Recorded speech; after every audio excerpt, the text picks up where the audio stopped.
Many people are gaining an interest in attending and working at historically Black colleges and universities, now referred to as HBCUs. African American students, as well as prominent professionals, are now participating in what I call a great migration to HBCUs.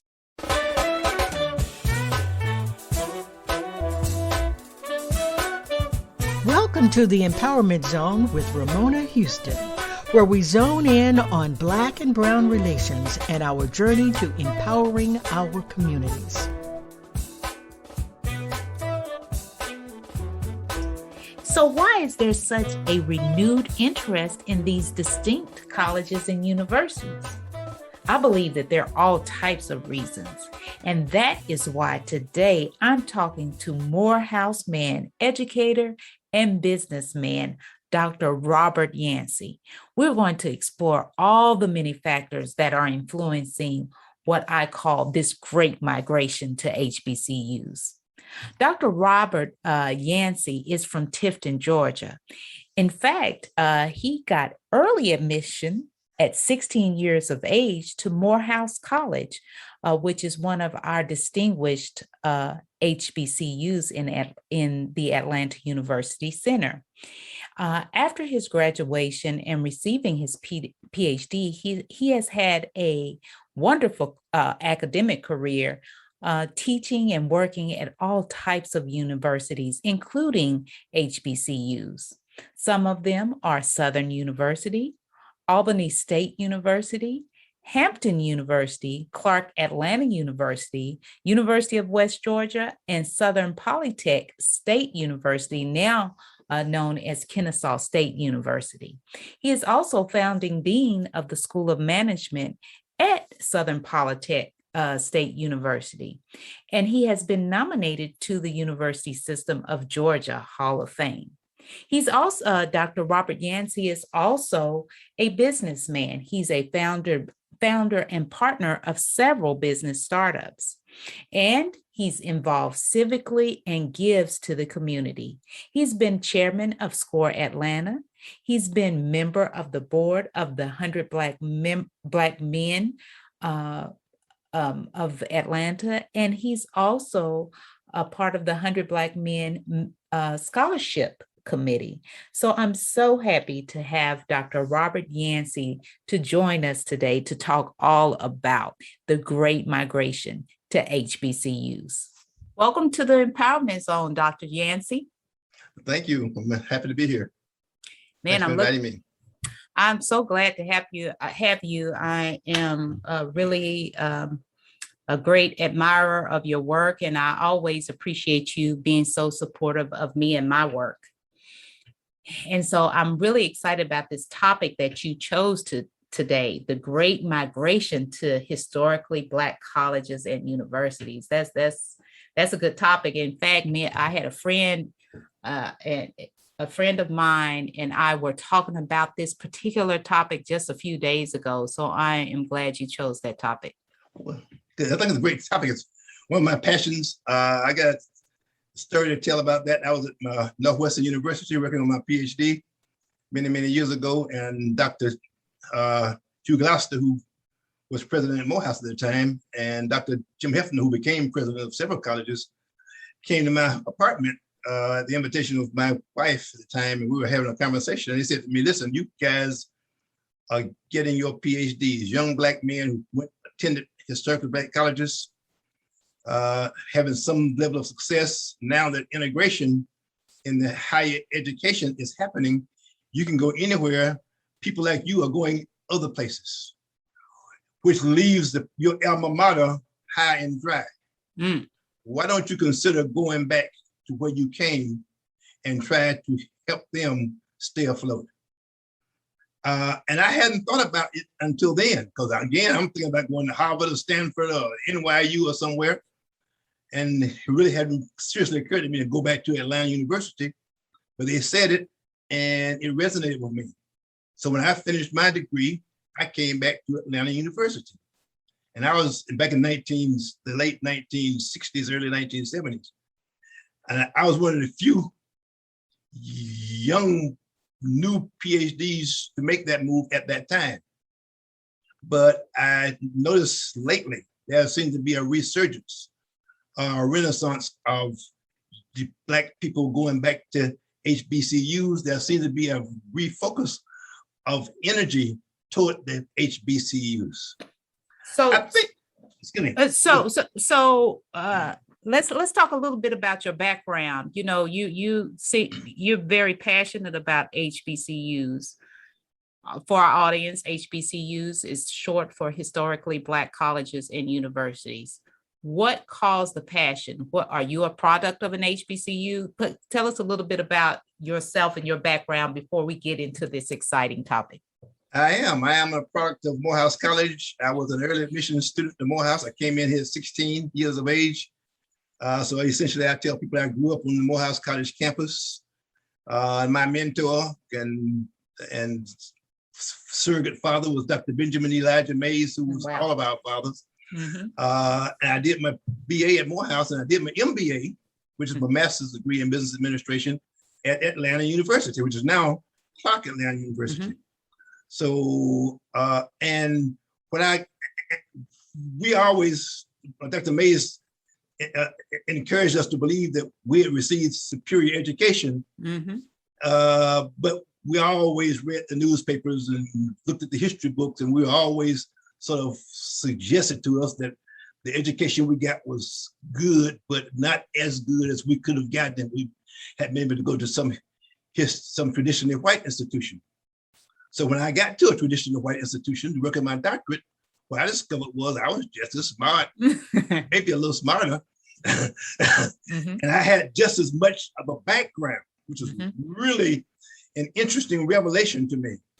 I knew just as much about what I was supposed to know as the people who were in my class who were going to Harvard and to Stanford and all those big places that you hear so much about. So I had that revelation that while my education is as high a quality from Morehouse and Atlanta University as from anywhere. And everybody ought to know that, but everybody didn't at that time. You know, I think you're so right. It's so, my colleagues and I, as well as people like yourself, who are all products of historically Black colleges and universities, we often have conversations about how HBCUs prepared us thoroughly for higher education in terms of our professional and terminal degrees, as well as for our various professions. And it's something that we get at HBCUs that we can't get anywhere else. Not only the knowledge, like you stated, we have the book knowledge, we read the periodicals, we have all this preparation, but HBCUs also give us that confidence, that self-assurance, and all the things you need, those soft skills that you need to succeed. And so to hear you talk about the value of your education at Morehouse College, for our audience, Morehouse College is a historically Black college and university located in Atlanta, Georgia. It is the only HBCU that's devoted to educating, nurturing, and developing African American men. And Dr. Yancy is a product of Morehouse College, which I have always stated is a sacred place and space for Black men and Black education.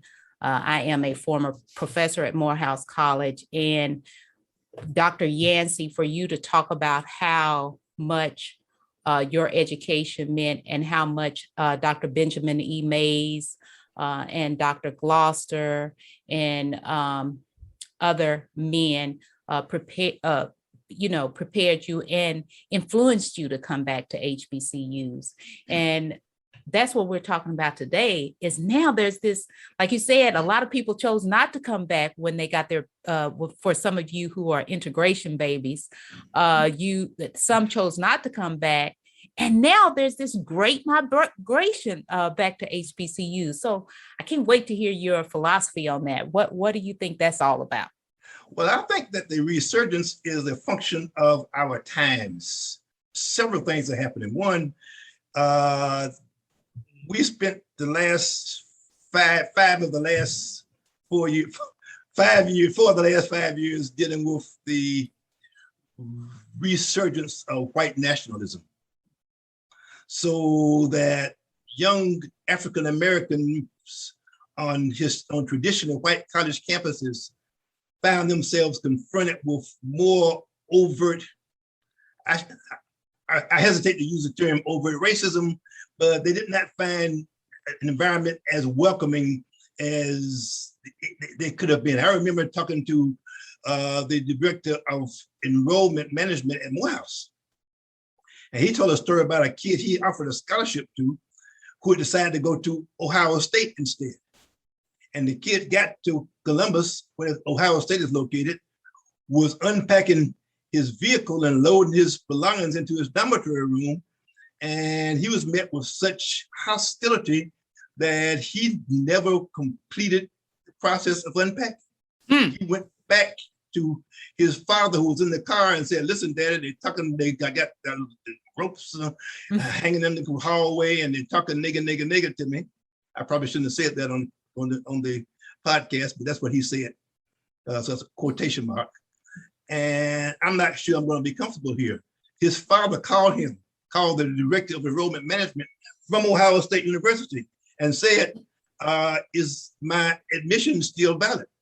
And he said, "Yes." So they repacked the car and drove to Atlanta from Columbus, Ohio, because the students at a lot of the traditionally white colleges were receiving relatively hostile welcomes because it became politically okay over the last 5 years to stop pretending that you liked me if you didn't like me. So a lot of students decided, wow, I'm going to go back somewhere else. That's one of the factors. Another factor is the emphasis on African American history. All of a sudden, we started paying attention to ourselves, and we started learning more about our achievements and accomplishments. I remember when the whole emphasis on Black history came out, and educators, high school teachers and college teachers were Black high school teachers and college teachers were complaining that why you need to have Black history, there's no Black history, Black folks never did anything anyway. And the reason they believed that is because when they went to school and where they went to school, that's what they had been taught. They had not been taught that Black people had never done anything, but they had never been taught that Black folks had done anything. So the assumption was, since I wasn't taught that we did anything, I assumed that we didn't. Well, because of the rise in police citizen violence, because of the rise in hostility on college campuses, then there emerged more emphasis on Black achievement and Black accomplishments. And you had public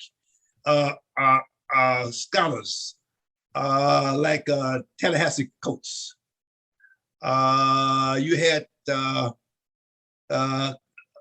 a number of public scholars, names escaping me right this second, who started talking about what we achieved. And because of media, Facebook, social media, it was possible to propagate that information more efficiently and more effectively than in the past. So all of a sudden, we could read every day about something that someone had done that we were not aware of, that was a Black person who had done it. So I think our sense of self-esteem was elevated. Mary McLeod Bethune and Ben Mays and Hugh Gloucester and Jim Hefner and the people on the Black college campuses and the historians all became more visible because of social media, because communications became more effective. So I think that essentially African American consciousness was elevated to a point where it had not been in the past. So all of a sudden, rather than being stigmatized by being in a historically Black college, we began to feel more proud of being at historically Black colleges.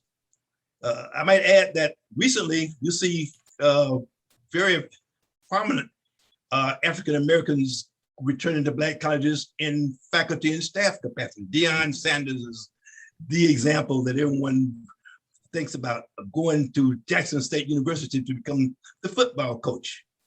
All the athletes, all the African American athletes went to Alabama and to LSU and to Florida, and there was no reason to go to a Black college because you couldn't become a pro.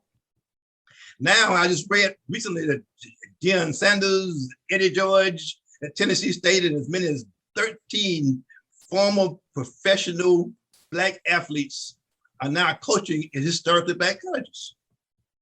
And they are saying, recruiting students and saying to them, if you come to school here, you can excel and you can become a pro. You don't need to go to Alabama to go pro. You can go to Jackson State and go pro. And because of the visibility of these professionals who are now coaching, you've got ESPN, which is the sports network, has begun to broadcast or telecast athletic events between Black colleges. And you've got athletic events between Black colleges and white colleges. Morehouse is playing somebody tonight. I didn't know that. On ESPN. Wow, I didn't know that. That's correct.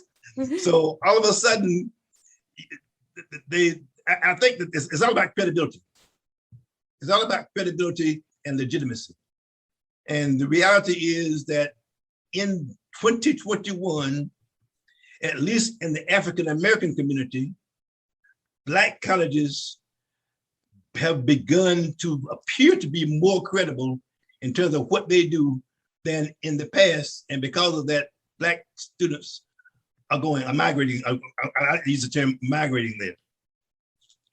I think that's a great term to use, the migration. In fact, the great migration back to historically Black colleges and universities. And you've given so many reasons. The rise of white nationalism and people feeling comfortable expressing their racist ideas and attitudes. Another reason, the emphasis on African American history and Black achievements and accomplishments have inspired so many. The rise of police violence. We know that safety is an issue and people want to be in environments where they feel safe. The rise of mass communication, particularly social media, which has really given HBCUs a platform to show their outstanding abilities, as well as their give them more credibility. And then, of course, the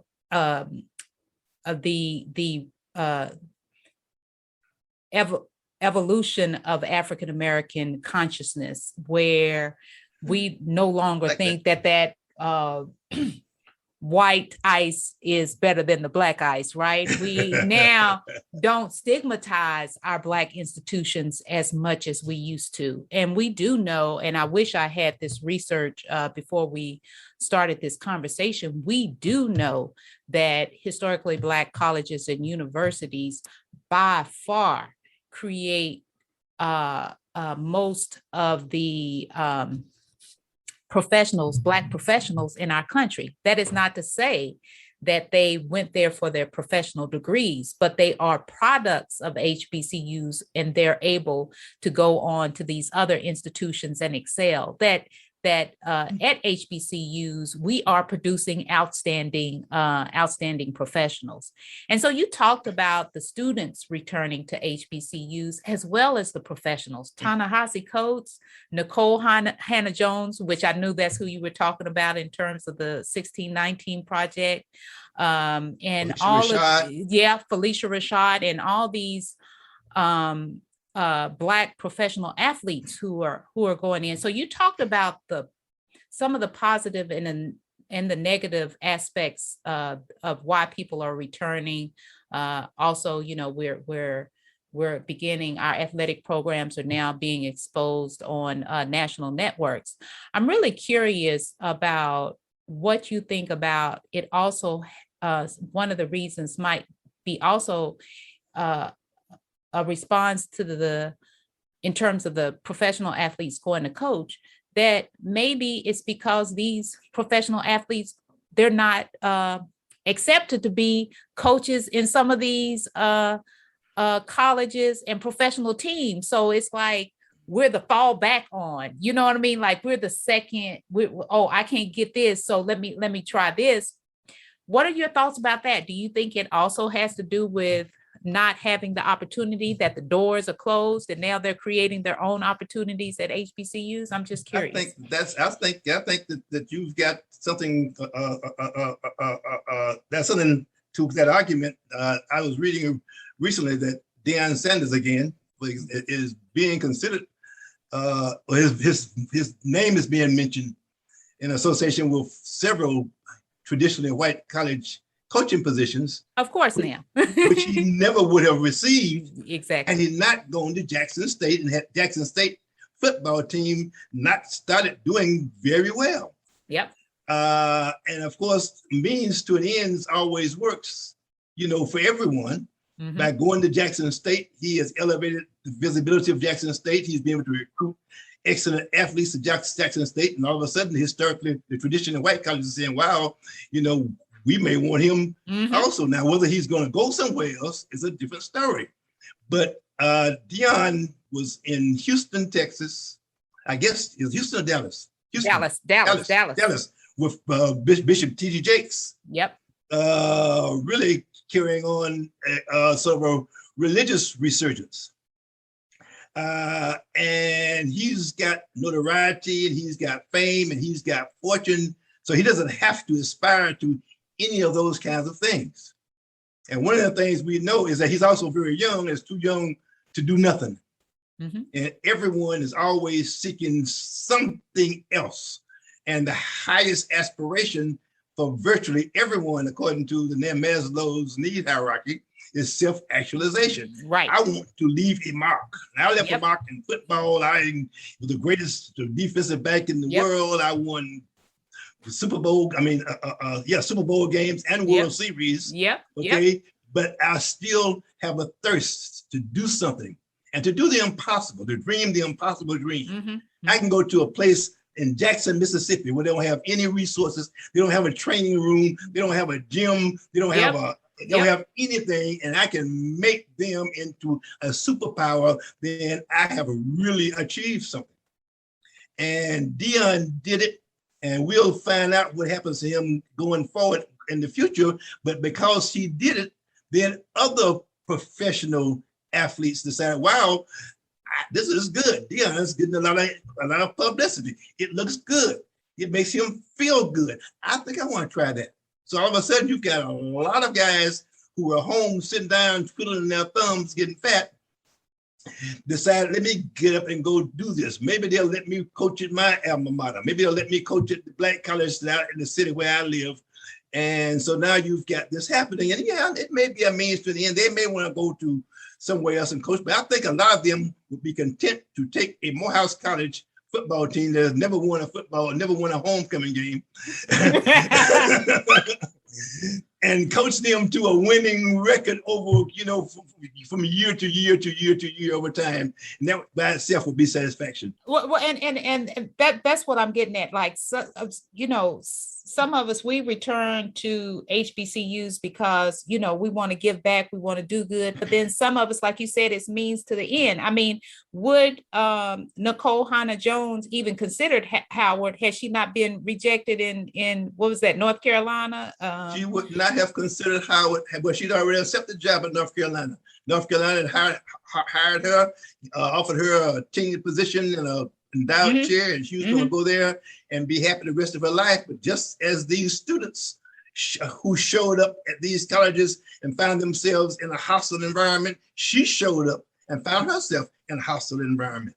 Right. And she said, fine, and for a minute she fought. I mean, she was like, you are going to treat me that way, by George, I'm not going to take that. Right. But then Howard said, hey, listen, you don't have to go there. We have a place for you right here. And once she went there and thought about it, she had that road to Damascus revelation. Okay, so you said I don't have to go there. I can go here and I can be just as good and actually better. Because if I can go to Howard and turn out students who achieve at a superlative level, and these are students who aren't supposed to do anything, not because they don't have the intellect, but because they don't have the foundation, because they don't have the instruction, because that's what we've been told all these years. But I know because I taught at a half dozen or so historical black colleges that they do have that, and they can do that, and they will do that. So, and now that she's at Howard, I doubt that anyone would be able to entice her to go away to a traditional white college anytime soon. So you're saying, or at least what I'm getting you saying, is that it doesn't matter how you got there. I'm making the argument that some of these people wouldn't have gone if they were accepted somewhere else. And you're saying the motive doesn't matter, or the how doesn't matter. The fact is, it's on your road to Damascus. You turned around and you went where you're supposed to. Yeah, you saw the light. Saw the light. Yes, I think so. I think that in the case of Nicole Hannah Jones, we know she was going to North Carolina. Now, Tallahassee Coates, he is so controversial that, as in the mode of W.E.B. Du Bois. Mm-hmm. And Howard Zinn, because Howard Zinn is not black, but he was in the same politically. He was in the same situation where no white college would welcome him because he's just too controversial. Because, and again, we're right now in an era where patriotism outranks truth. So if you're going to teach history, you can't tell the truth in history. You got to perpetuate the myth that we've been living with all these years. And again, of course, everyone now can see the mythology. Everyone knows that Thomas Jefferson sexually harassed at least one of his slaves. And we can pretty much extrapolate that a whole bunch of slaves got sexually harassed based on the composition of the African American community in terms of complexions and those kinds of things. And because we look realistically at the history, then we can conclude that, well, gosh, I could go there, but I would really rather be around people who are more supportive. I really rather be in an environment that's going to value me and value my intellect, and it's going to provide me with the affirmation that I need, that's going to validate me, so that when I leave with my degree, not only do I have the knowledge, but I also have the confidence to go out into the real world and succeed. There's a lady whose name was Jacqueline Fleming, who did a research project. Don't let me try to recall, it was 25 or 30 years ago. But she did a research project to determine the outcomes of college degrees from African American students who graduated from historically black colleges and traditionally white colleges. What she found was that black professionals from historically black colleges had more fulfilling and rewarding careers than those from historically traditionally white colleges. I taught at historically black colleges, and I taught at historically traditionally white colleges. I recall a conversation I had with a white professor at a white college where I was a dean. And the student had come to me because the student claimed that she had earned an A in this class, and the professor had awarded her a grade of B. And I said to the professor, well, here's your syllabus and here's the students' grades. And based on this syllabus, the student earned an A. Do you agree to that? He said, yes, I agree that based on the syllabus, she earned an A, but she really wasn't an A student. So this, I believe, was not atypical. I believe that African American students who attended traditional white institutions were confronted with lots of professors who looked at them and said, well, yeah, you might have made an A, but you're not an A student, so I'm gonna give you a B. And because it was particularly if it was a traditional white institution, a whole bunch of African American students accepted those B's as their value, as their worth. Mm-hmm. Mm-hmm. Well, I would never accept in a historically black college that doesn't happen. That won't happen. You may get it may be something else going on, but it won't be because you black that you're not, the professor is not treating you fairly. Mm-hmm. So that's one less burden to carry. And I believe that because Dr. Fleming did that research and she found that students graduating from historically black colleges were more successful, I believe part of that success was a function of what they learned about themselves in college. If you went to a place where you were told that you were good but not great, then you would be content to accept a career that was good but not great. If you went to a college where you were told that the failure life is not low, is not high, is not over ambition, but under ambition, that low aim is the sin, Mm-hmm. not Mm-hmm. you are great enough to do anything. Mm-hmm. Then when you step out, you attempt anything. I said to a friend of mine one day who had attended a historically white college, what are your career ambitions? She said to me, what do you mean career ambitions? I said, you're not gonna be what it was she was doing in that career for the rest of your life, are you? Well, no one had ever said to her, be ambitious. What they had said to her, what they communicated to her was, you're fortunate that we allowed you to come here and we've awarded you a degree, so now you got your degree, go and be okay with being a B or a C student. So I think that there's a lot, as you said, that goes on at a historically black college beyond just going to school and reading the book and getting the grade, that there's a support, there's an affirmation, there's a confirmation, there's a validation that takes place. And incidentally, when I taught at historically traditionally white colleges, the professors didn't do that with black students, they didn't do it with white students. The professors at historically white colleges where I taught didn't want to be bothered. The professors at the traditional black HBCUs want to be bothered. They take the students under their wings. They become father figures and mother figures and parent figures and big brothers and big sisters to the students because they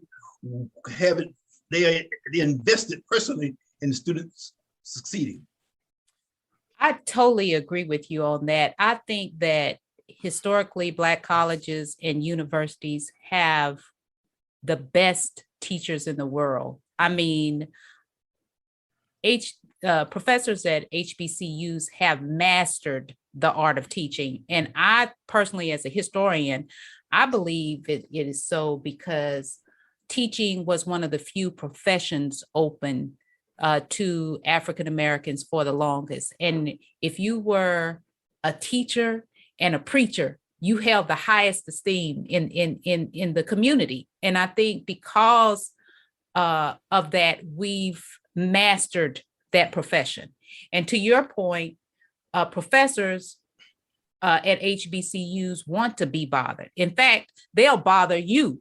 Where were you? Why did you miss my class? You better not run into one of your professors on campus the day you miss the class because they're going to interrogate you and ask you what happened. Whereas I don't think you get that same type of support at other institutions. Well, and also, go ahead. In the traditional white institutions, the emphasis is on what they call scholarship. Yep. So if you're a professor, if you want to succeed in that college, if you want to get tenure, if you want to stay there past 7 years, you've got to publish. Mm-hmm. You got to go do research. So your focus is in the library, your focus is in your research site, your focus is in your laboratory, your focus is getting papers out there that your peers can read and evaluate and give you some kind of positive feedback on because it's publish or perish. Mm-hmm. In the historically black college tradition, historically black colleges, publishing and then perishing wasn't that big a deal because black scholars were not accepted in white academia anyway. Mm-hmm. Mm-hmm. So what happened was, I think we may have migrated to, okay, fine, I don't have to spend my energy trying to get an article published. I can spend my energy doing what I really want to do, Mm-hmm. which is helping these students, preparing these students to succeed in life after college. That's it. So what you have is the focus on publishing and perishing in the white schools, Mm-hmm. and the focus on teaching in the black schools. Yep. Totally agree with you on that. That is two different priorities at the two institutions. And, with HBCUs focusing on teaching, they've developed the art of teaching. And, you are expected to perform at HBCUs. I've always stated that students perform at the level of expectation. If you have low expectations, they're going to perform at that level. Just like you were talking about with your friend, what is her ambition? If you have high expectations, the students are going to rise to the level of expectation. I know one of my colleagues, we were having a discussion. All of us were graduate students in history in various institutions in Texas. And we were at a conference and we were all products of HBCUs, different HBCUs. And one of my colleagues said, when I look at our education, I can look back at some of my friends, my peers who came in with just mediocre skills academically. But those people, those professors at HBCUs turned them into superstars. Right. So it's because of the level of expectation. I don't care where you've been, what your preparation before you got here was. We're going to make you until the best that you can be so that you can live to your fullest potential and reach your ambition. So I totally agree with everything you stated, is that at HBCUs, we get the affirmation and the validation we need to excel. And that is why that there is that great migration back to HBCUs.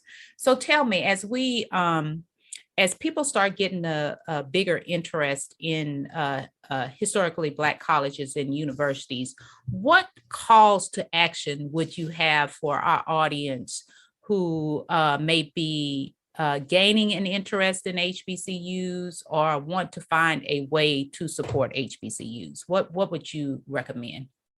Well, if you are a college graduate and you attended a traditional white institution, then hopefully this conversation has piqued your interest to cause you to become more interested in learning more about historically Black colleges. If you've got children, then while they're visiting campuses at Cornell and Harvard and Princeton and UMass, you may want to have them visit the colleges at Shaw and at Morehouse or at Spelman or at Morris Brown or at Tuskegee or Tennessee State, because they may find a more welcoming environment there. So please consider sending your kids to a historically Black college, at least allowing them to attend if they choose to do so. If you are an alumnus of a historically Black college, then by all means, those colleges need your support, need your financial support, need you to be out recruiting students, as you just heard me do, and need you to talk them up, because you went there and you received a degree and you now have a career in a profession, and it was good for you. It is going to be even better now than it was then. So I encourage you to support your historically Black colleges, to send your students or allow your students to attend if they choose to do so, so that we can continue to grow under this new migration.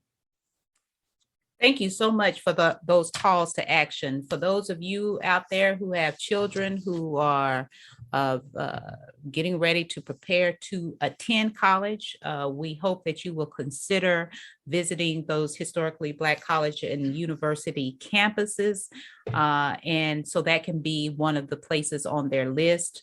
If you're an alum of an HBCU, it's so important that you give financially and also contribute your time, your expertise, as well as helping with recruitment efforts. We know that historically Black colleges and universities lack the financial support from their alumni. Although we're proud alumni, we don't give back for various reasons. We need to consciously be in the practice of continuing to build our institutions. And then lastly, if you're not a product of an HBCU, you can still financially contribute and you can adopt your own HBCU. Why don't we start an adoption program where you give back your money, your time, and also your influence? A lot of us are well connected to institutions and organizations that can really help build our institutions. So this has been a great conversation, and I've really, really enjoyed talking to you, Dr. Yancy. Well, I've enjoyed talking to you also. And just final point, I was just reading recently that Steve Harvey and the billionaire Robert Smith, who paid the loans off for all the students in Wes's graduating class a couple of years ago, they are right now working on a project to offer grants to students in historically Black colleges. So we have now the billionaires class, the athletes, the philanthropists who are recognized in historically Black colleges, who are also providing support. And we encourage those of you who are listening to join in, provide support to help grow these colleges and so they can continue the missions they've been doing for such a long time. They've done so much for so long with so little. Imagine what they could do if they had a lot.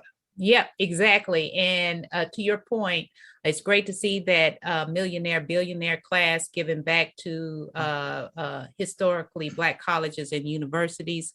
But as one person told me, no matter how much money you have, you're always in a position to give. So don't think that just because you may not be a millionaire, that you may not be in the position to give. We're all in a capacity to give.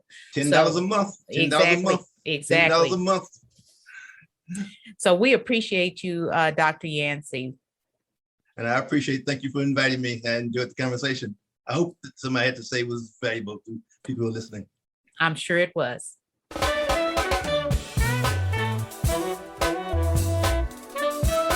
Now we have reached our college strategies portion of our conversation. And Dr. Yancy, could you please tell our audience what college or colleges did you attend? What were your major or majors, and what was your degree or degrees? And tell us, what is that one strategy you would give students to ensure that they're successful in college?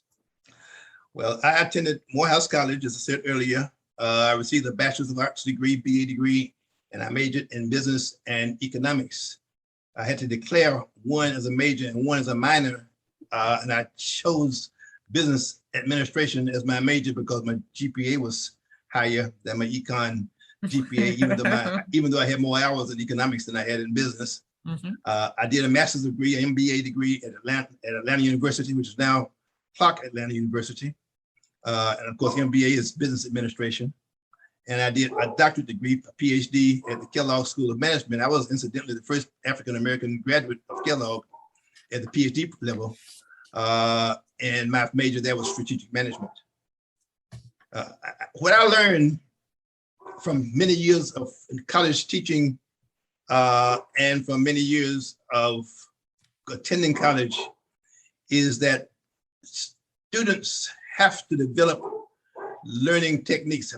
Please forgive the barking of the dog in the background. We can't do very much about that. I've got the door closed and try to muffle his sounds. But what I find is that students, the success strategy that I recommended to my students is study in teams.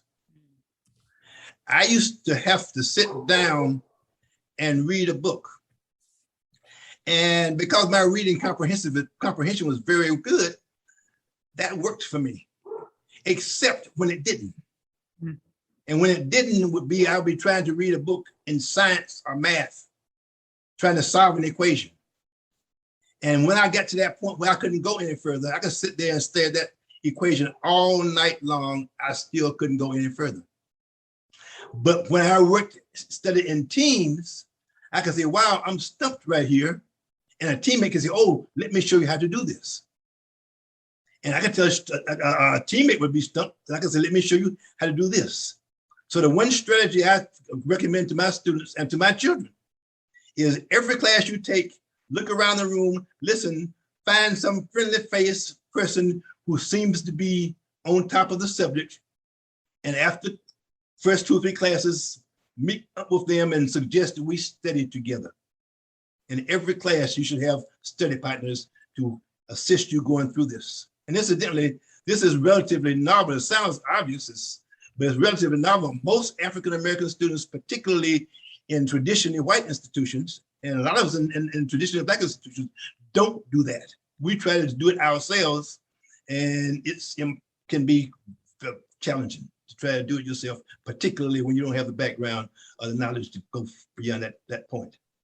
That is, I love that advice. When I was a freshman, I did a research paper that was presented at a conference, and my thesis was, why do African Americans excel in college? Why do they not excel in college? And why do Asian Americans excel in college? Now, you can tell by that thesis, I was a freshman, right? And so, but my research found that one of the strategies that Asian Americans used in college was that they studied in teams. And that because they studied in teams, it kind of gave them the edge over many other groups in terms of our experiences in college. So that is great advice. Study in teams and find your study partners. It's all about developing techniques, which you call learning techniques, that will help you excel in your college classes. Thank you so much, Dr. Yancy, for that great advice. And thank you for joining us on the Empowerment Zone. It's been a pleasure. A special thank you to the incredible team of the Empowerment Zone. Terry Gully, theme song, NADWorks, digital support, and of course, our featured guest. If you enjoyed my podcast, please subscribe. We are on all of your favorite podcast platforms. Be sure to rate us on Apple Podcasts too. Thank you for your continued support.